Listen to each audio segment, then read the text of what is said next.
ఈ సమయంలో దేవుని యొక్క గ్రంథాన్ని తెరిచి దేవుని యొక్క వాక్యాన్ని ధ్యానం చేద్దాం. యోహాను రాసినటువంటి మొదటి పత్రిక 2వ అధ్యాయము 16వ వచనం. అంతకుముందు మనం 15వ వచనం ధ్యానం చేసాం లోకం గురించి. 16వ వచనాన్ని మరి దినము ధ్యానం చేద్దాం. లోకములో ఉన్నదంతయు అనగా శరీరాశయు, నేత్రాశయు, జీవపు డంబమును తండ్రి వలన పుట్టినవి కావు, అవి లోక సంబంధమైనవే. చదవబడినటువంటి దేవుని యొక్క వాక్యములు దేవుడు దీవించునుగాక. అలాగే ఈ వాక్యములో మనము గ్రహించవలసింది ఏంటంటే, లోకములో ఉన్నది మొత్తము కూడా 3 విషయాలు చెప్పాడు దేవుడు. ఏమనంటే శరీరాశ, నేత్రాశ, జీవపు డంబము. ఈ దినం మనం శరీరాశ గురించి మనం తెలుసుకుందాం. శరీరాశ గురించి మనం తెలుసుకుందాం. ముఖ్యంగా శరీర ఆశ అంటే అర్థం ఏంటో మనం జ్ఞాపకం చేసుకుందాం. శరీరాశ అంటే ఏంటి? శరీర ఆశ అంటే దాని యొక్క అర్థం ఏంటంటే బలమైనటువంటి ఆశ లేదా బలమైనటువంటి కోరిక అని కూడా మనం చెప్పుకోవచ్చు, లేదా తీవ్రమైనటువంటి ఆశ. ఇంకోటి అంటే పాప స్వభావముతో నిండినటువంటి కోరిక, తపన. గుర్తుపెట్టుకుందాం. శరీర ఆశ అంటే బలమైనటువంటి కోరిక, అలాగనే తీవ్రమైనటువంటి ఆశ, అలాగనే పాప స్వభావముతో నిండినటువంటి కోరిక. ఒక విధంగా చెప్పాలంటే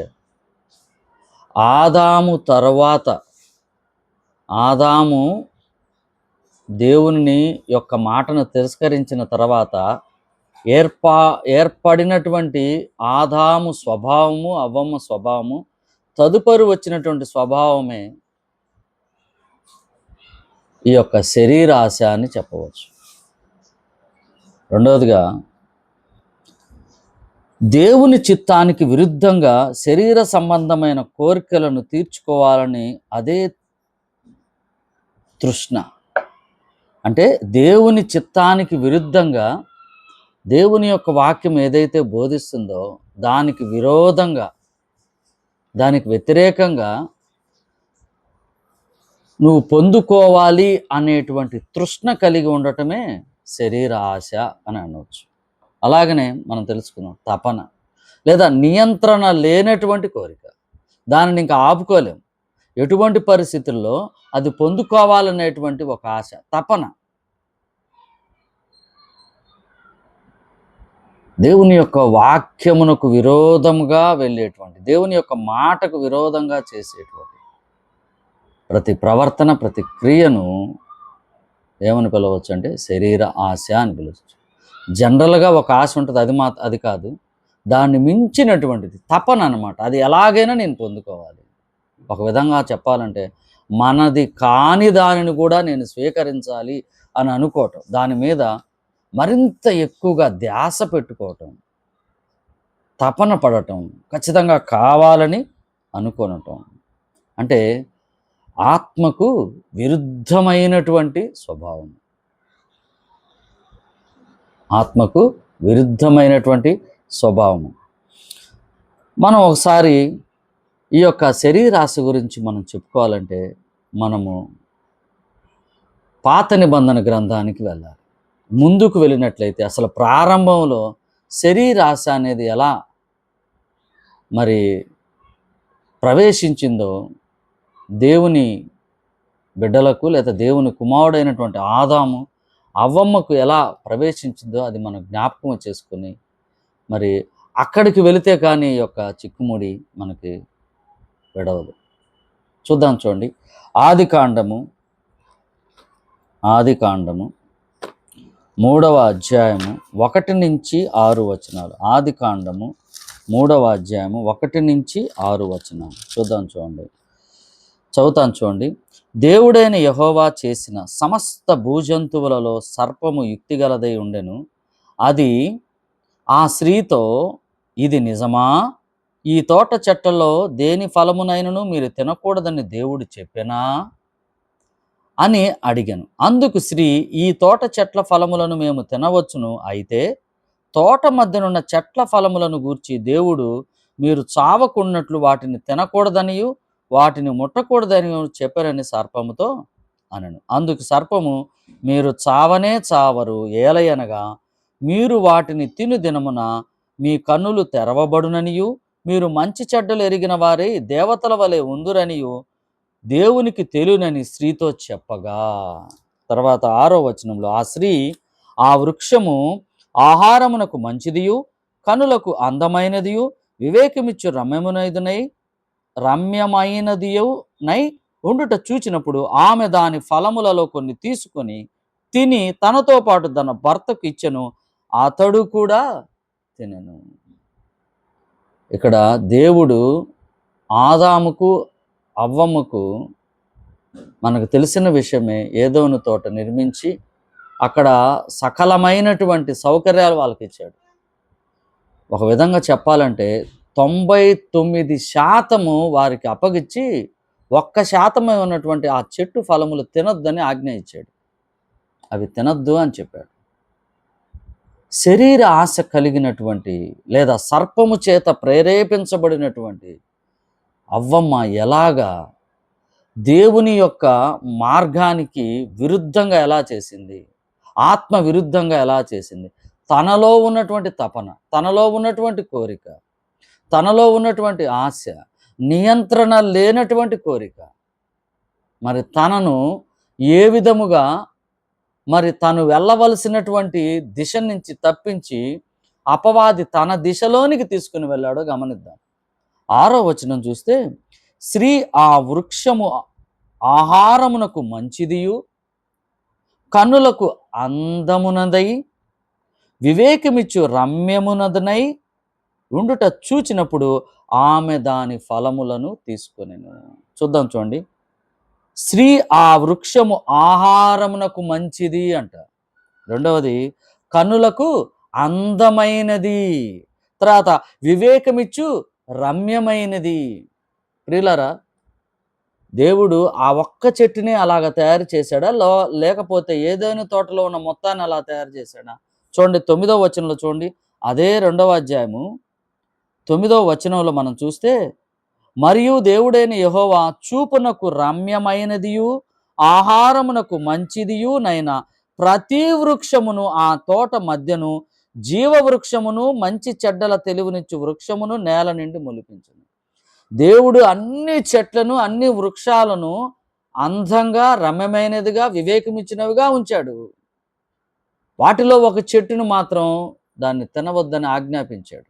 అయితే అప్పటి వరకు తింటున్నటువంటి ఆదాము అవ్వమ్మ ఆ సమయములో ఏ సమయంలో, ఆ సర్పము వచ్చి తనను మాట్లాడుతున్న సమయంలో సర్పము తనను ప్రేరేపించినప్పుడు ఆ ఒక్కటి మాత్రం ఎలాగనిపించింది? మంచిది, తర్వాత కన్నులకు అందమైనది, తర్వాత వివేకమిచ్చు రమ్యమైనది. శరీరం కోరుకుంటుంది అక్కడ. అది అందంగా కనిపిస్తుంది, రమ్యంగా కనిపిస్తుందంటే ఆత్మీయంగా పక్కకు వెళ్తున్నట్లు లెక్క, భౌతికమైనటువంటి స్థాయినికి ఎదుగుతున్నట్టు లెక్క.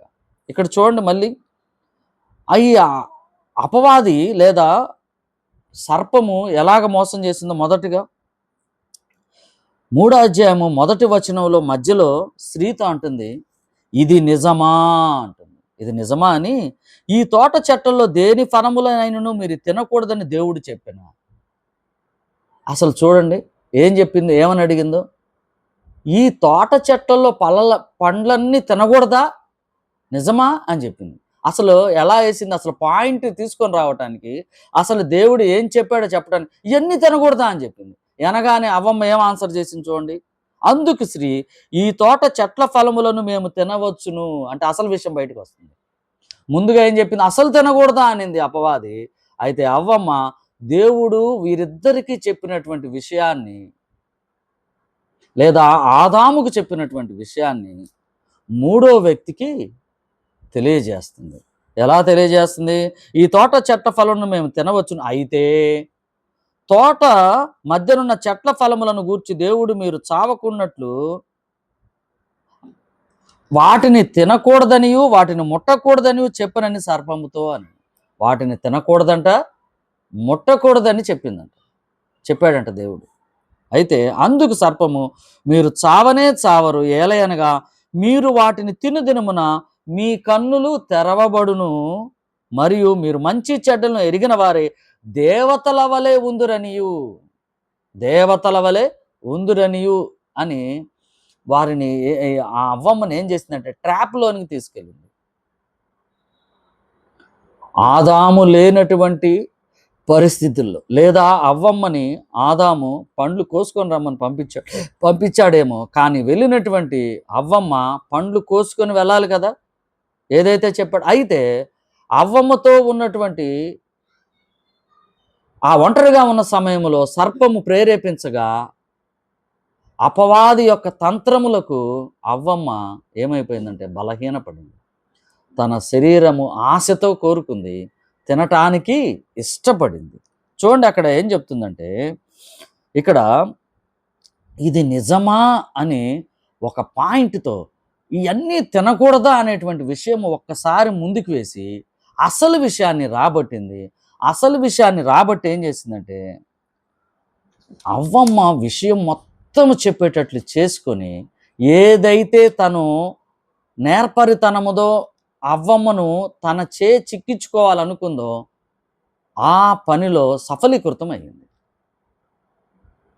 అలాగనే అసలు నిజముగా ఆదామును అవ్వమ్మను సృష్టించి దేనికి, ఒకసారి ఆలోచించండి. దేనికి సృష్టించాడు చూద్దాం. చూడండి 1వ అధ్యాయము 26వ వచనంలో చూస్తే, దేవుడు మన స్వరూపమందు మన పోలిక చొప్పున నరులను చేయుదము, వారు సముద్రపు చేపలను, ఆకాశ పక్షులను, పశువులను, సమస్త భూమిని, భూమి మీద ప్రాకు ప్రతి జంతువును ఏలుదురుగాకనియు పలికెను.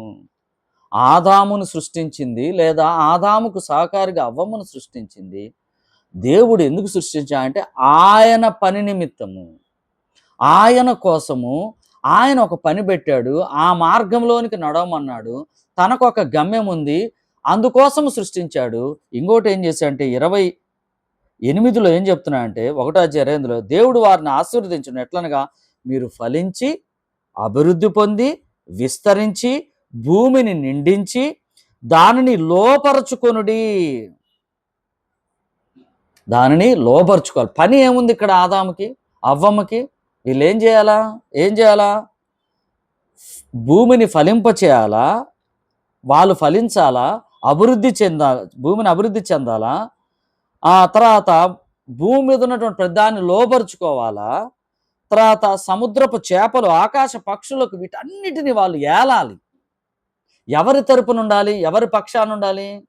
దేవుని పక్షానుండి దేవుని రిప్రజెంటివ్గా ఉండాలి, దేవుని యొక్క పనివాడుగా ఉండాలి, ఉంటూ ఆయన చెప్పినది చేసుకుంటూ వెళ్ళాలి. అది పని. అయితే ఇక్కడ జరిగినదేంటి? అవ్వమ్మ చేసినటువంటి ఒక భయంకరమైనటువంటి ఆశతో కూడినటువంటి తపన. ఆశ ఏంటి అక్కడ? దేవతలుగా అవుతారు, మంచి చెడులు కనిపిస్తాయి, మీకు అంతా వచ్చేస్తుంది అన్నప్పుడు అవ్వమ్మ ఏం కోరుకుందంటే ఆశపడింది. అప్పటి వరకు ఉన్నటువంటి తను వెళ్ళవలసినటువంటి లక్ష్యమునకు, గురిని ఏమైపోయింది? తప్పించటానికి అపవాది ప్రయత్నం చేస్తే ఆ ప్రయత్నములో అవ్వమ్మ చిక్కుకుంది. ఎలాగా? యాక్చువల్గా అయితే దేవతలు అవుతారు అనగానే ఏమైపోయింది? చిక్కుకోవటమే కాదు, నిజంగా చెప్పాలంటే చూడండి, దేవుడు ఆదామును అవ్వమ్మను సృష్టించి సమస్తమును వారికి అధికారం ఇచ్చి వాటిని ఏలండి అని చెప్పినప్పుడు, వారికి ఏదైనా కష్టం వస్తే, వారికి ఏదైనా సమస్య వస్తే ఎవరి మీద ఆధారపడాలి? సృష్టించినటువంటి సృష్టికర్త మీద ఆధారపడాలి. ఆయనను ఆధారము చేసుకుని ఆయన చెప్పిన పని చేస్తూ ముందుకు వెళ్ళవలసిందే కదా. ఒకవేళ ఏదైనా వస్తే ఆయన చూసుకుంటాడు, ఆయన మీద ఆధారపడవలసిన వారమే కదా, వారై ఉండాలి కదా ఆ క్షణంలో. అయితే వీరు ఏమనుకున్నారు? లేదా అవ్వమ్మ ఏమనుకుంది? అది మరచింది, దేవుని యొక్క మాటను మరచింది, అలక్ష్యము చేసి దేంట్లోకి వెళ్ళిపోయింది? పాపపు శక్తికి లోబడింది, పాపములోనికి వెళ్ళిపోయింది, ఆ మాటను మీరింది, ఆ మాటను తిరస్కరించింది, ఆ మాటను పెడచెవున పెట్టింది, ఆ మాటను పక్కన పెట్టేసి దేవునికి వీపు చూపించింది, అపవాది వైపుకు ముఖము తిప్పింది. సంపూర్ణంగా అపవాదికై ముఖము చూపించింది, దేవునికి వీపు చూపించింది. నిజముగా అయితే దేవుని వైపు చూస్తూ ఉండాల్సినటువంటి అవ్వమ్మ లేదా ఆదాము, అపవాదికి వీపు చూపించవలసినటువంటి ఆదాము అవ్వమ్మ, ఏం జరిగింది ఇక్కడంటే అవ్వమ్మ ప్రథమంగా దేవునికి వీపు చూపించి అవ్వమ్మ వైపు ముఖము తిప్పింది. సంపూర్ణంగా ఫుల్గా తిప్పింది. తిప్పి ఏం జరిగింది? పాపపు శక్తికి లోబడింది. తర్వాత ఏదైతే ఆ పండుని చూద్దాం, చూడండి ఆ పండుని ఎలా తినిందో. స్త్రీ ఆ వృక్షము ఆహారమునకు మంచిదియు కనులకు అందమైనదియు వివేకమిచ్చు రమ్యమైనదియు కనబడిన తర్వాత ఆమె దాని ఫలములలో కొన్ని తీసుకొని పట్టుకుంది తీసుకొని, గుర్తుపెట్టుకోండి, ఆమె ఫిజికల్గా తీసుకోవటానికి ముందు ఏం జరిగిందంటే మనసులో తను అనుకుంది, తినాలని అనుకుంది. షీ డిసైడెడ్, ఆమె నిర్ణయించుకుంది. ఏమని చూడండి, ఆమె దాని ఫలములను కొన్ని తీసుకొని తిని, కేవలం తినటమే కాదు, తనతో పాటు తన భర్తకు ఇచ్చింది. ఆమె తినటమే కాదు, వాటిని ఏంది ఎత్తుకొని దగ్గర పెట్టుకొని సీదా ఎక్కడికి వెళ్ళిపోయింది? తన భర్త దగ్గరికి వెళ్ళి తన భర్తకు ఇచ్చెను, అతడు కూడా తినెను. తన హృదయములో కల్పించినటువంటి ఆ రమ్యమైనటువంటి పండును చూసింది, తినాలనుకుంది, వెళ్ళింది, పట్టుకుంది, తినింది, ఇంక కొన్ని దగ్గర పెట్టుకుంది, మళ్ళీ భర్తకు తీసుకొని వెళ్ళి ఇచ్చింది. అక్కడ భర్త ఏమి చెప్పాలి?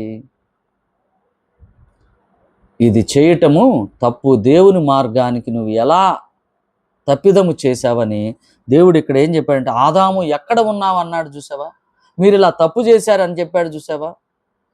అదే విషయము యాక్చువల్గా అయితే దేవుడు కాదు, ఆదాము అవ్వమని అడగాలి. నువ్వు ఎక్కడ ఉన్నావు, నిన్ను ఎక్కడికి వెళ్ళమన్నాను, నువ్వు ఎక్కడికి వెళ్ళావు, ఏం చేయమన్నాను, ఏ పండు తీసుకురమ్మన్నాను, నువ్వు ఏ పండ్లు తీసుకొని వచ్చావు, తీసుకురావటమే కాదు ఎందుకు తిన్నావది, దేవుని యొక్క ఆజ్ఞను ఎందుకు మీరావని ప్రశ్నించవలసినటువంటి ఆదాము ఏం చేశాడంటే సైలెంట్గా ఏం చేశాడు, అతను కూడా తినెను.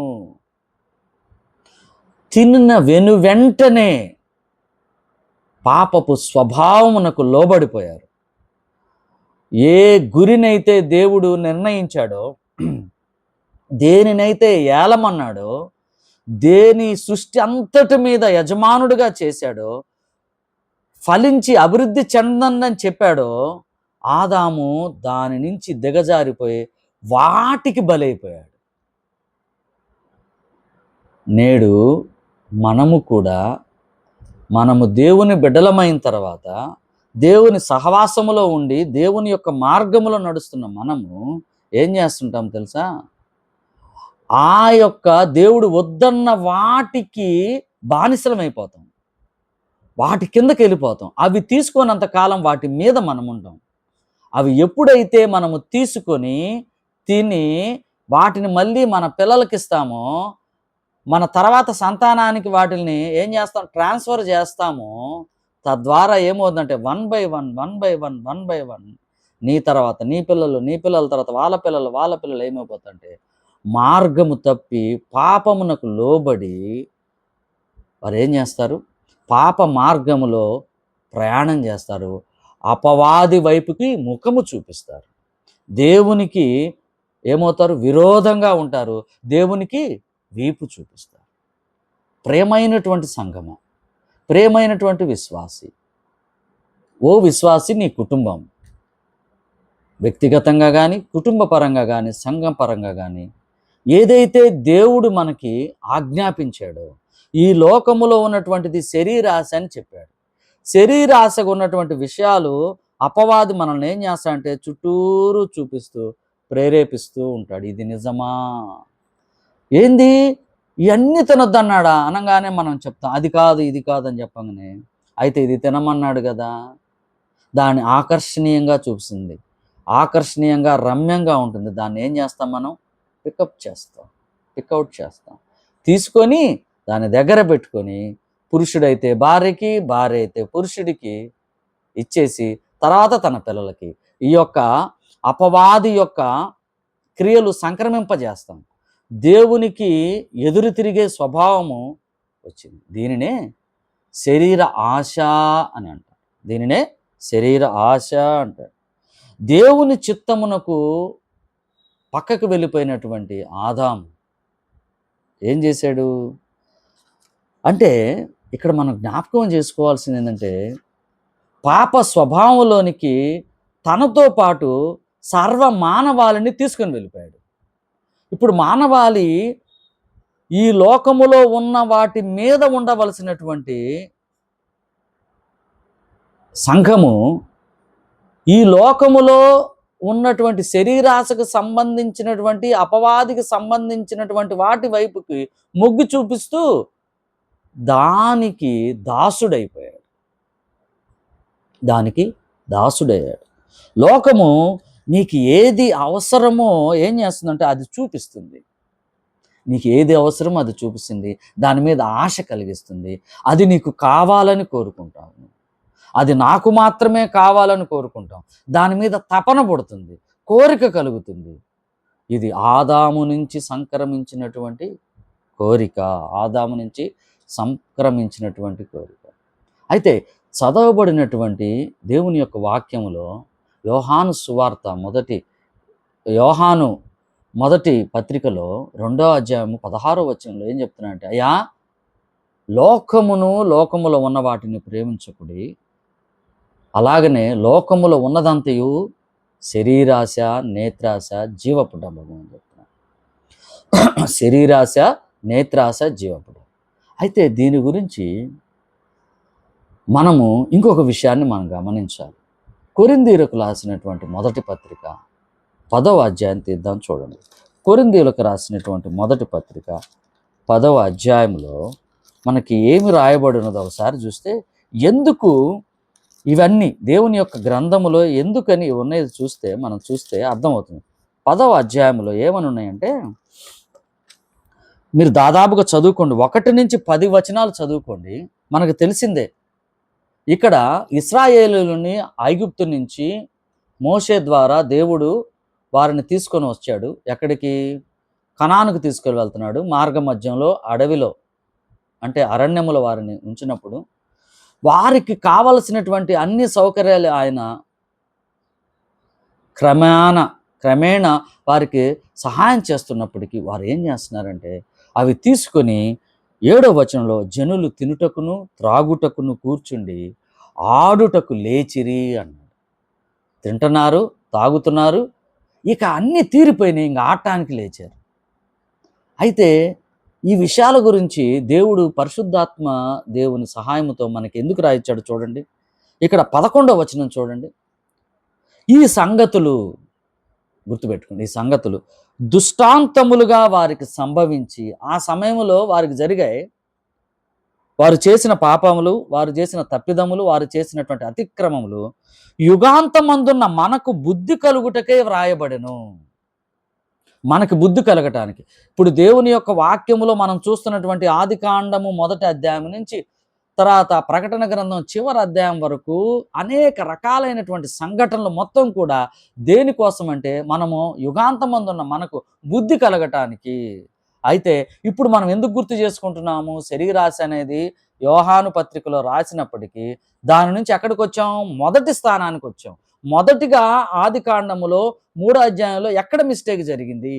అసలు ఆదాము అవ్వమును ఎందుకు సృష్టించాడు? ఎందు నిమిత్తం సృష్టించాడు? వారు ఎక్కడికి వెళ్ళారు? ఎవరి మాట విన్నారు? దాని వెనకున్నటువంటి వారికి ఉన్నటువంటి తపన ఏంటి? ఆశ ఏంటి? కోరిక ఏంటి? దేవుని యొక్క చిత్తం ఏంటి? దేవుని యొక్క ఆశ ఏంటి? కోరిక ఏంటి? వీరు ఏ విధంగా తప్పిదం చేశారు? ఏ విధంగా మార్గము తప్పారు? ఇవన్నీ మనకి అవేంటి? దుష్టాంతములుగా ఉన్నాయి. అప్పుడు అరణ్యములో వీరు అనేక రకాలుగా దేవుడి మీద శనిగారు, గొనిగారు, అనేక మంది రాలిపోయారు. అయితే చెప్తున్నాడు, వారు అడిగినట్టు ఇక్కడ చెప్పాడు.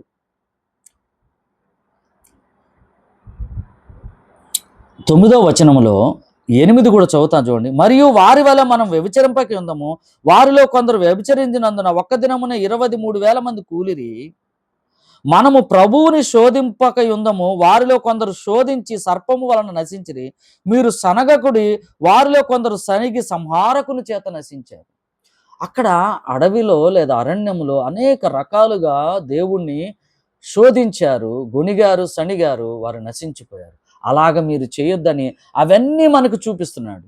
ఆ క్రమంలోనే ఆదాము అవ్వమ్మ ఏ విధముగా వారు దేవునికి, దేవుని యొక్క చిత్తానికి, దేవుని యొక్క మార్గానికి వీరు ఏ విధంగా వీపు చూపించారు, తిరస్కరించారు. తద్వారా వారి ద్వారా సంక్రమించినటువంటి ఆ తిరస్కరణ స్వభావము, ఆ అత్యాశ, ఆ కోరిక, ఆ తపన తర్వాత తరాలకు ఏ విధముగా దాన్ని ట్రాన్స్ఫర్ చేశారో మనం గమనించవచ్చు. అది చూసుకొని నేడు మనం తెలుసుకోవాల్సింది ఏంటంటే, యోహాను రాసినటువంటి మొదటి పత్రిక 2వ అధ్యాయం 16వ వచనంలో, అయ్యా శరీరాశ అది జాగ్రత్త అని చెప్తున్నాడు.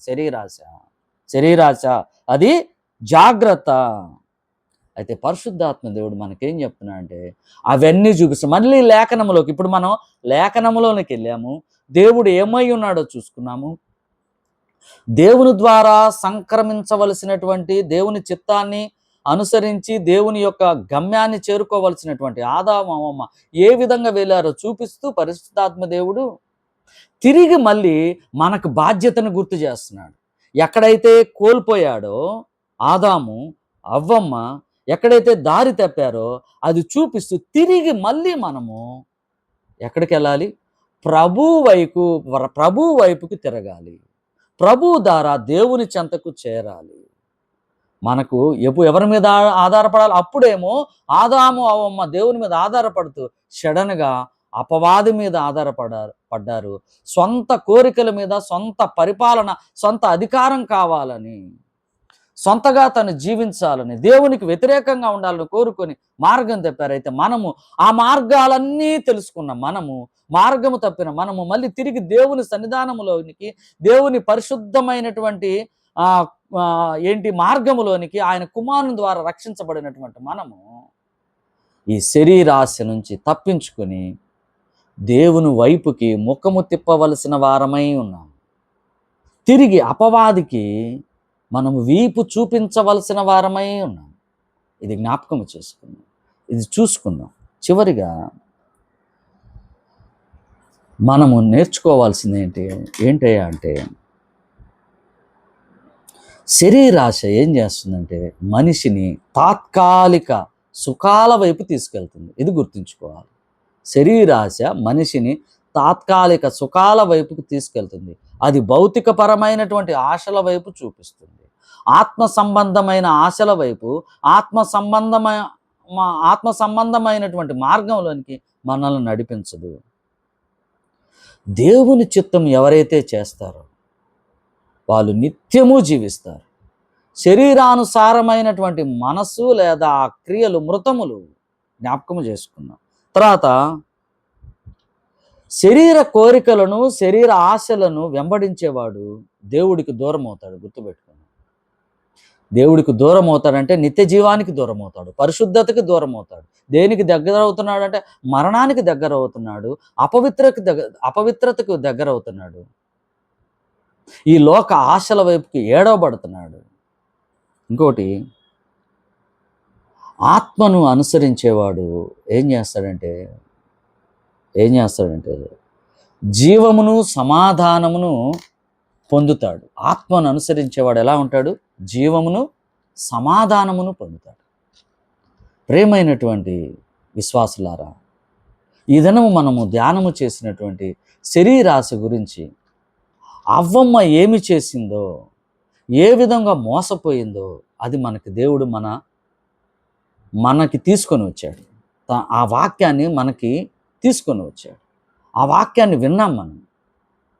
అవ్వమ్మ తినటమే కాకుండా తను తీసుకొని ఆదాము దగ్గరికి వెళ్ళి తనకు ఇవ్వటము, తను తినటము, దీని వలన లోకములోనికి పాపము ప్రవేశించటము, ఆజ్ఞ అతిక్రమించటము, దేవునికి వ్యతిరేకంగా పాపము చేయటం అనేది మనం గమనించాం. అయితే మనం ఈ సమయంలో నేర్చుకోవాల్సింది ఏంటంటే, ఆ స్థానములో నుంచి దేవుడు మళ్ళీ తన కుమారుణ్ణి తన వైపుకు తిప్పుకోవటానికి ఆ కుమారుణ్ణి మానవ రూపిగా, మనుష్య కుమారుడుగా భూమి మీదకి తీసుకొని వచ్చాడు. ఆయన దేవుని కుమారుడు. మన పాపముల నిమిత్తము కోల్పోయిన ఆ లక్ష్యాన్ని, ఆ మార్గాన్ని, ఆ చిత్తాన్ని తిరిగి మళ్ళీ అక్కడికి వెళ్ళటానికి మనల్ని ఆ కుమారుడు రక్షించాడు. ఎలా రక్షించాడు? మనము ఇంతవరకు చేసినటువంటి పాపముల భారమును మన శిరస్సు మీద మోయలేనంతగా ఉండుండగా, ఆ భారాన్ని ఆయన మీద వేసుకొని మనల్ని నీతిమంతులుగా, ఉచితముగా నీతిమంతులుగా ఎంచాడు. పరిశుద్ధతను ఆపాదించాడు. ఆ భారాన్ని ఆయన మోసాడు. సిలువనెక్కాడు. నిజముగా అయితే సిలువ ఎక్కవలసిన స్థానం మనది. ఆ స్థానం ఆయన తీసుకొని మనల్ని పరిశుద్ధపరిచాడు. సంతోషానికి, సమాధానానికి వారసులుగా చేశాడు. అంత మాత్రమే కాదు, తండ్రితో సమాధానపరిచాడు సిలువలో ఉండి. మన పాపములను కొట్టివేశాడు. అంతకుముందు చేసిన పాపములు, ఇప్పుడు చేస్తున్న పాపములు, భవిష్యత్తులో చేయబోయేటువంటి పాపములు కూడా ఆయన తీసివేసి మన మీద ఉన్నటువంటి ఆ రుణపత్రాన్ని కొట్టివేశాడు. ఇక అపవాదికి, అంటే సాతానుకి నీ మీద, నా మీద అధికారము లేదు. నేరారోపణ చేయటానికి వీలు లేదు. అయితే పరిశుద్ధులమైన మనము, పవిత్రులమైన మనము, నీతిమంతులుగా ఎంచబడిన మనము, ఇక నుంచి మన జీవన విధానం ఏంటంటే, దేవుని వాక్యములో పరిశుద్ధాత్మ దేవుడు వీటన్నిటిని గుర్తు చేస్తూ, దేవుని వాక్యం ఎటువైపుకు నడవమంటుందో ఆ వైపుకు నడుస్తూ పరిశుద్ధంగా జీవించవలసిన వారమై ఉన్నాము. పరిశుద్ధంగా నడవలసిన వారమై ఉన్నాము. ఎందుకంటే మన మీద ఉన్నటువంటి పాప భారాన్ని ప్రభువు కొట్టివేశాడు. ఆ మార్గం ఆయనే, మార్గము, సత్యము, జీవము. ఆయన ద్వారా తండ్రి దగ్గరికి మనకి మార్గం ఏర్పడింది. ఆయనను అబ్బా తండ్రి అని పిలవగలిగినటువంటి స్వాతంత్రం మనకు ఏర్పాటు చేశాడు. మనము దేవుని యొక్క సన్నిధానములో దేవునితో ఉండవలసిన వారమై ఉన్నాము. ఆ గొర్రె పిల్ల ద్వారా మనకు ఏమైంది? పాప నివారణ కలిగింది, విమోచన కలిగింది. పశ్చాత్తాపము ద్వారా మారు మనసు పొంది ఆయన రక్తధారలో కడగబడి పాపములు క్షమించబడి ఆయనకు ఇష్టమైనటువంటి స్వాస్థ్యముగా, ఆయన సంఘములో ఉన్నటువంటి బిడ్డలుగా, ఒక అవయవముగా మనల్ని ఏర్పాటు చేసుకున్నాడు. అయితే నీవు నేను, రక్షించబడినటువంటి నీవు నేను, ప్రేమైన విశ్వాసి, తిరిగి మళ్ళీ అపవాది చెంతకు వెళ్ళటానికి ఎంత మాత్రము వీలు లేదు. తిరిగి మళ్ళీ మనం ఎటువైపుకి తిరగాలి? దేవుని వైపుకి తిరగాలి. ఆ మార్గములో ప్రవేశించాలి. ఆయన ఏ మార్గమైతే మనకిచ్చాడు, ఏ చిత్తమైతే ఇచ్చాడు, ఆదాము కోల్పోయినటువంటి లక్ష్యం, ఆదాము కోల్పోయినటువంటి మార్గము, ఆదాము కోల్పోయినటువంటి గమ్యము, తిరిగి మళ్ళీ మనము ఆ మార్గములో ప్రవేశించినట్లయితే యేసుక్రీస్తు ప్రభువు ద్వారా మనం వెళ్ళవలసిన వారమై ఉన్నాం. జ్ఞాపకం చేసుకుందాం, సరి చేసుకుందాం, మనల్ని మనము జాగ్రత్త చేసుకొని ప్రభువు ద్వారా దేవుని సన్నిధానములో ఆయనను పూజించే వారంగా, ఆరాధించే వారంగా, స్తుతించే వారంగా ఉందాం. ప్రభు ఈ మాటలను దీవించునుగాక. అందరికీ వందనాలు ప్రియులారా.